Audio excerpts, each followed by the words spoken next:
எப்படி அகத்தியர் உருவானான்னு சொன்னா அதுக்கு புராணத்துல கதைகள் சொல்றது. மைத்ரா வருண அப்படின்னு சொல்லி, மைத்ரா வருண, மித்ர வருண அப்படிங்கறலாம் தேவர்கள்லாம் இருக்கா.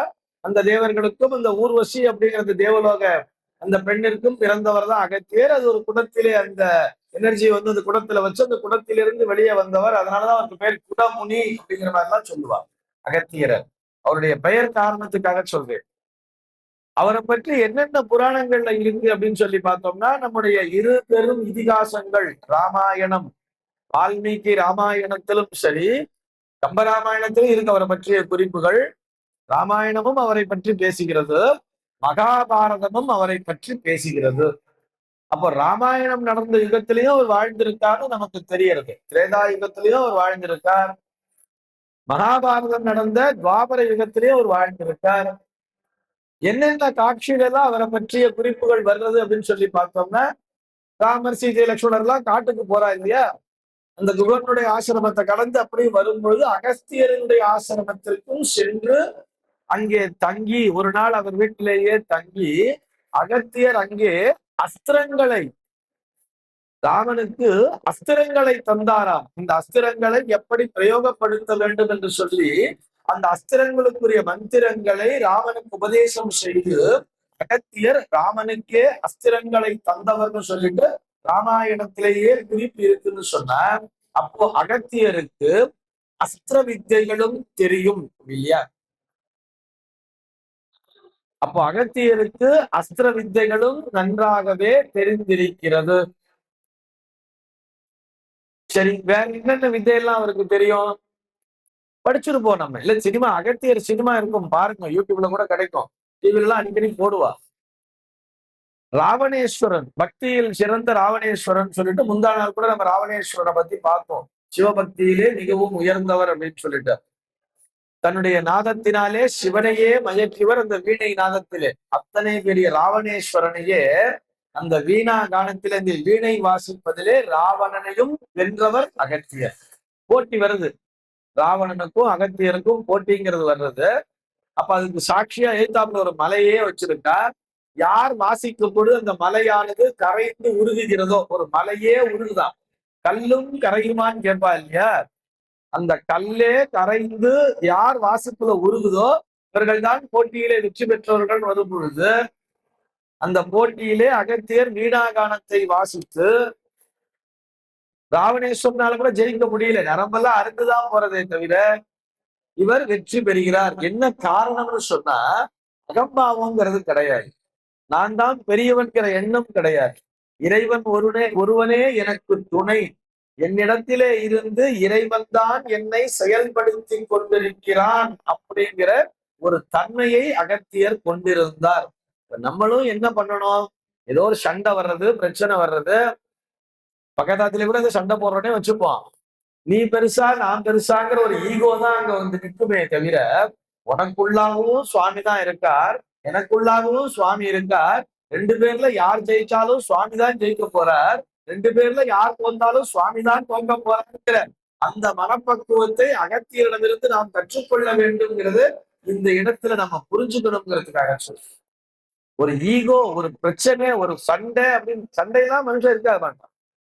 ரோட்லயே போயிட்டு இருப்போம், ஏத்தாப்புல ஒரு வண்டிக்காரன் கொண்டு வந்து குறுக்கால் நிறுத்திடுவான், நீ நேரா வரியா நீ நேரா வரியா நான் நேரா தான் வந்தேன், சண்டை போட்டுப்போம். அடிக்கடி ஆட்டோக்காரெல்லாம் நிறைய சண்டை போட்டுப்பா பார்க்கலாம். ஆனா அந்த ஒரு நிமிஷம் அப்படி நகர்ந்து போயிட்டா என்ன ஆச்சு, ஒண்ணும் இல்லையே. நான் என்கின்ற அந்த அகந்தையை ஒழிக்க வேண்டும். இதுதான் நாம் அகத்தியரிடமிருந்து கற்றுக்கொள்ள வேண்டிய ஒரு மிக சிறந்த பாடம் அப்படிங்கிறதுக்காக சொல்றேன். ராமாயணத்துல வர்றது, மகாபாரதத்துல வர்றது. மகாபாரதத்துல எங்க வர்றதுன்னு பார்த்தா வனப்பருவம்னு சொல்லுவா, காடுகளிலே செல்லும் பொழுது அந்த தர்மனுக்கு உபதேசித்த விதத்திலே அந்த அகத்தியரினுடைய ஒரு புராணமும் அந்த இடத்திலே வந்து சேர்கிறத பார்க்கலாம். புராணங்கள்னு பார்த்தா 18 புராணங்கள் உண்டு. அதுல பார்த்தோம்னா வராக புராணம் பேசுறது, ஸ்காந்த புராணம் பேசுறது, அகஸ்திய சம்ஹிதை அப்படின்னே ஒரு நூல் உண்டு. வடமொழியிலே அகஸ்திய சம்ஹிதை அப்படின்னு ஒரு நூல் உண்டு. அந்த நூல் வந்து வடமொழியிலே வைத்திய குறிப்புகளையும் பேசுகிறது, அறிவியல் குறிப்புகளையும் பேசுகிறது. அகஸ்தியர் எழுதின ஒரு நூல். இதெல்லாம் இருக்கு, இன்னமும் இருக்கு, நீங்க பார்க்கலாம்ங்கிறதுக்காக சொல்றேன். சரி, புராண காலத்துல வாழ்ந்தான்னு சொல்றீங்களே, அதுக்கு என்ன ஒரு ஆதாரம் அப்படின்னு சொல்லி கேட்டோம்னா, லலிதா சகஸ்ரநாமம் கேள்விப்பட்டிருக்கேல? நிறைய பேர் இந்த பாராயண மண்டலி கூட வச்சுட்டு இருப்பேன். நிறைய பேர் லலிதா சகஸ்ரநாமம் பாராயணம் பண்ணிட்டே இருப்பேன். லலிதா சகஸ்ரநாமம் இந்த உலகிற்கு எப்படி வந்தது? குருமுகமா லலிதா சகஸ்ரநாமத்தை படிச்ச அத்தனை பேருக்குமே இந்த குருவானவர் சொல்லி கொடுத்திருப்பார். லலிதா சகஸ்ரநாமம் இந்த உலகிற்கு எப்படி வந்தது அப்படின்னு சொல்லி பார்த்தோம்னா, ஹயக்ரீவர் தான் உபதேசிக்கிறார். முதல்ல இந்த லலிதா சகஸ்ரநாமத்தை பற்றி ஹயக்ரீவ சுவாமி உபதேசம் பண்றார். யாருக்கு? அகஸ்தியருக்கு. அகத்தியருக்கு தான் உபதேசம் பண்றார் லலிதா சகஸ்ரநாமத்தை. லலிதா சகஸ்ரநாமத்துடைய மகத்துவத்தை பத்தி பேசணும்னா ரொம்ப பிரம்மாண்டமா பேசலாம். ஒரு இடத்திலே கூட இலக்கண பிழை என்பது இருக்காது. ஒரு அக்ஷரம் இன்னொரு அக்ஷரத்தை ஓவர்டேக் பண்ணாது. அத்தனை சிறப்பு வாய்ந்தது லலிதா சகஸ்ரநாமம். யாரால் முதலிலே சொல்லப்பட்டதுன்னு சொல்லி பார்த்தோம்னா, லக்ஷ்மி ஹயக்ரீவர் சொல்றார். ஹயக்ரீவர் சொல்ல அந்த உபதேசத்தை வாங்கி கொண்டது யாருன்னா அகத்தியர். அகஸ்தியருக்கு தான் லலிதா சகஸ்ரநாமத்தை முதல்ல உபதேசம் பண்ணியிருக்கிறதா சொல்லுவார். நீங்க இந்த புராணத்திலே எடுத்து பார்க்கலாம்ங்கிறதுக்காக சொல்றேன். இது போக வேத காலத்திலும் வாழ்ந்தவர்களுக்கு ரிக்வேதம் வேத பண்டிதர்களுக்கெல்லாம் தெரிஞ்சிருக்கும். ரிக்வேதத்திலேயே பல சாக்கைகளை இயற்றியவர் அகத்தியர். வேதத்தை யாரும் தனியா எழுதல. அந்த ஆகாசத்திலிருந்து அந்த வேத ஒலிகளை வாங்கி இந்த பூமியிலே பதிவு செய்ததிலே ருக்வேத சாக்கைகளிலே, ரிக்வேதம் 4 வேதங்களிலே முதன்மையான வேதம் ரிக்வேதம். அந்த ரிக்வேதத்திலே வரக்கூடிய சாக்கைகளிலேயே அகத்தியர் பல சாகைகளை கொடுத்து சென்றிருக்கிறார் அப்படிங்கிறதுக்கும் பிரமாணம் ஆதாரம் இருக்கு அப்படிங்கிறதுக்காக சொல்றேன். காவேரி மகாத்மியம் பேசுறது, காவேரி அப்படிங்கிறது இந்த ஊர்ல ஓடிட்டு இருக்குன்னு சொன்னா அதற்கு காரணம் அகத்தியர் தான். நாம் அனைவருக்குமே தெரிந்திருக்கும்.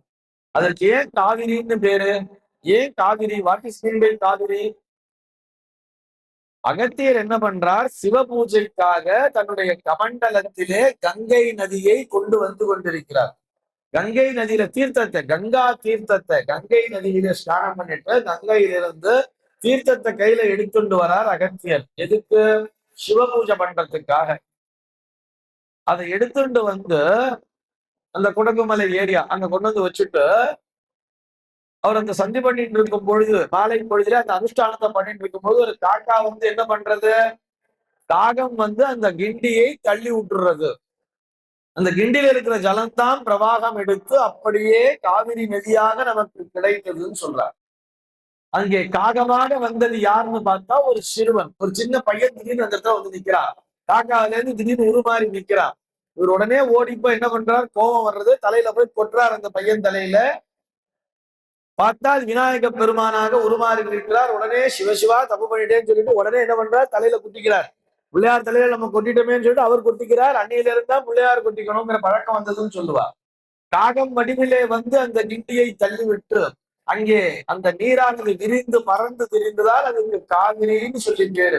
இந்த இடத்திலிருந்து இந்த கங்கை நதியானது பிரவாகம் செய்ய வேண்டும், அதன் மூலமாக இந்த தென்னாடு வளம் பெற வேண்டும் அப்படின்னு பகவானுடைய அது சித்தம். அந்த சித்தத்தினை அகத்தியர் மூலமாக நிறைவேற்றி கொண்டிருப்பார். பிள்ளையாருக்கும் அகத்தியருக்கும் சம்பந்தம்ங்கிறது இந்த இடத்துல வந்து சேர்ந்திருக்கும். தமிழை வளர்க்க வேண்டும். யார் அவருக்கு குரு அப்படின்னு அவர் வடமொழியிலிருந்து வந்தவர் தான். வடமொழி புலவர், வடமொழியை கற்று தேர்ந்தவர். அப்படியே நேரா இங்க வந்த உடனேயே இந்த தமிழ் மொழியை இந்த உலகிற்கு பிரகாசம் போட்டு காட்ட வேண்டும் சொல்லிட்டு சிவபெருமானே அவருக்கு குருவாக இருந்து தமிழை உபதேசித்தார்னு சொல்லுவார். நமசிவாயா. அவர் எப்பயுமே அந்த நமசிவாயா நமசிவாயாங்கிற இந்த பஞ்சாட்சரத்தை மட்டுமே ஜபம் பண்ணிட்டு இருப்பார் எல்லா நேரத்திலையுமே. சிவபெருமான் உபதேசம் பண்ணதுனால அங்கே சுப்பிரமணிய சுவாமி அகத்தியர்கிட்ட வந்து நீங்கள் தான் இந்த இலக்கணத்தை படைக்க வேண்டும் சொல்லி சுப்பிரமணிய சுவாமி ஆணையிட்டு அதன் மூலமாக இங்கே தமிழ் இலக்கணத்தை படைத்தார் அகத்தியர் அப்படின்னு சொல்லி. முழுக்க முழுக்க தமிழ் மொழியிலே, அதாவது தமிழ் மொழி அது வரைக்கும் எப்படி இருந்ததுன்னு சொல்லி பார்த்தோம்னா அது குடத்திலிட்ட விளக்காக இருந்தது. குடத்திலிட்ட விளக்காக இருந்த தமிழ் மொழியை அந்த குடமுனியாகிய அகத்தியரே குன்றின் மீது ஏறி நின்று மலைப்பகுதிகளுக்கு சென்று அந்த தமிழை குன்றின் மேலித்த விளக்காக ஒளிபெறச் செய்தார் அப்படின்னு சொல்றார். அப்படி பிரமாதமா ஒரு ஒளிபெறச் செய்தார் தமிழை அப்படின்னு சொன்னா அந்த தமிழ் மொழிக்கு அவர் ஆற்றிய தொண்டு அவ்வளவு இருக்கு. அதுவும் ஏதோ சும்மா ஒரு இலக்கியத்தை படைத்து விட்டு செல்லவில்லை. ஏதோ ஒரு காதல் காவியம் அதெல்லாம் அவர் எதுவும் எழுதல. நமக்கு தமிழ் இலக்கியம்னு சொன்னாலே நமக்கு அம்பிகாபதி, அமராவதி அதெல்லாம் இல்லை. அத்தனையுமே வாழ்வியலுக்கு தேவையான நூல்கள். எப்படி வாழ வேண்டும், எப்படி ஆரோக்கியத்துடன் வாழ வேண்டும், உணவு பழக்க வழக்கங்கள் எப்படி இருக்க வேண்டும் சொல்லிட்டு நிறைய நூல்களை எழுதி கொண்டே போனாராம். சித்தர்களிலேயே தலைமை சித்தர் அப்படின்னு சொல்றார். தமிழ் இலக்கணத்தின் தந்தைன்னு சொல்றார். யோக சாஸ்திரத்துக்கும் பதஞ்சலி யோக சாஸ்திரம் படிக்கிறோம், நம்ம திருமூலர்களுடைய யோக சாஸ்திரம் படிக்கிறோம். அகத்தியரும் யோக சாஸ்திரத்திலே கற்று தேர்ந்தவர், பல்கலை வித்தகர்னு சொன்னோம். 12 ஆண்டுகள் வெறும் நீரின் மீது படுத்துக் கொண்டே தவம் செய்தாராம். தண்ணி மேல படுக்க முடியுமா? மிதக்கலாம், செய்யறாய், நீ கூட பண்றார். நீண்ட நேரம் மூச்சு பிடித்துக் கொண்டு இவ்வளவு நேரம் மிதந்தார், கிண்ண சாதனை புரிந்தார்லாம் நம்ம பார்க்கிறோம் இல்லையா? சாதாரண மனிதர்களாகிய நம்மில் ஒருவரே இன்றளவும் நீரிலே இவ்வளவு நேரம் மூச்சடக்கி கொண்டு அவர் மிதந்து கொண்டிருக்கிறார் பொழுது, அந்த சித்த புருஷன், அந்த மகாபெரும் சித்த புருஷன், இத்தனை தெய்வங்களுடைய சக்தியும் ஒருங்கே அமைய பெற்ற ஒரு சித்த புருஷன் 12 ஆண்டுகள் நீரின் மீது மட்டுமே படுத்துக் கொண்டே தவம் இயற்றினார் அப்படின்னு அகத்தியரனுடைய மகாத்மியம்.